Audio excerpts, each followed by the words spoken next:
We are back here testing AI tools for marketers, and today we're going to have a look at Copy.ai. This was the tool I mentioned when I was testing out Jasper as one of those two types of tools that CMOs have mentioned more often when they're thinking about a paid upgrade to ChatGPT, specifically tools that have started off as copywriting aids, ways to automate creating content, but these days Copy.ai goes well beyond that, and this is something we're going to cover in this test. So let's have a look at Copy.ai. So as you can see in the user interface, the tool is fairly simple to use. It only has a few things that it does that are well worth calling out. First of all, if you think about it as a replacement for ChatGPT, it very much contains a chat functionality, and it's highly kind of referenced here. So if you go for the paid version, you can use GPT-4. It has a lot of tutorials or examples of what kind of prompts you could be using. And I found this even itself, it can be a lot more easier to get started if you're not using ChatGPT every day. The real goal of all this is that you have your own project. So you, instead of, when you're thinking about you're doing a project, you're not aiming to automate the whole kind of generation of a content in one go. You might be researching, you might be getting content from different places, doing your copy editing there. So you can see that within the workspace you have, let's say you start writing a blog article, you can do different chats there, and then it has its own inline editor where if you like an answer that the chat gave you, you can simply add it to the editor. It did come up with references, for example, if it had generated some content, I wanted to know where did it get its inspiration from. In these cases, it actually provided links. So this already was a kind of a helpful tool that goes above and beyond what ChatGPT I found to do at the moment. The thing where it got really interesting, first of all, is the brand voice.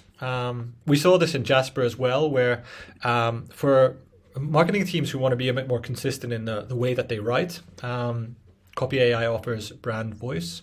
It was really easy to do. You basically just gave it a bit of text that you're kind of especially happy with.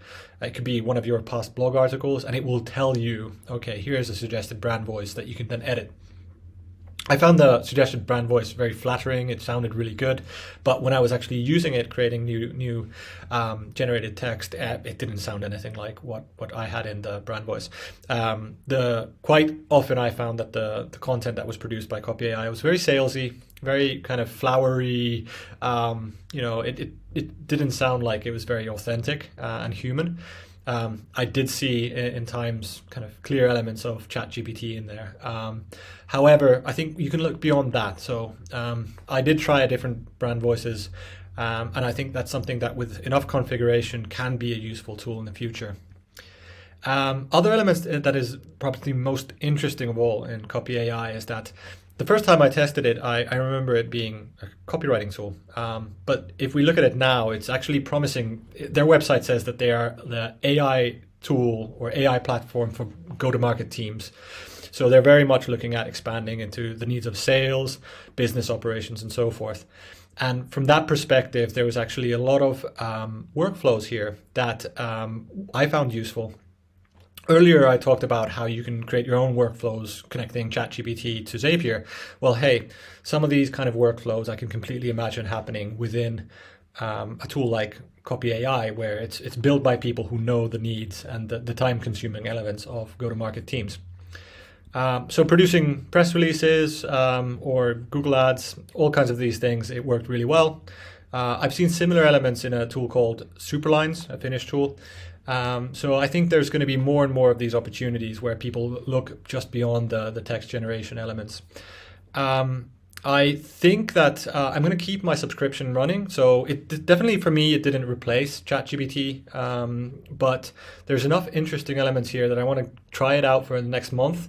These libraries are super inspiring to go through, so you can get some idea of what kind of generative AI opportunities marketers and sales folks could have. Also, there's some curious things like the experimental mode that I want to look a bit more into. So Copy.ai, it did not live up to the promise of a copy generation tool, but then again, I don't recommend anyone just purely generates and publishes blogs based on what these tools provide. The editor was useful in its own right. and the workflows are definitely worth attention. For a single user, it costs $49 a month, so it's not prohibitively expensive, but for larger teams, it looks like the costs rack up quite quickly. So I would suggest giving it a try first before kind of making any long-term commitment.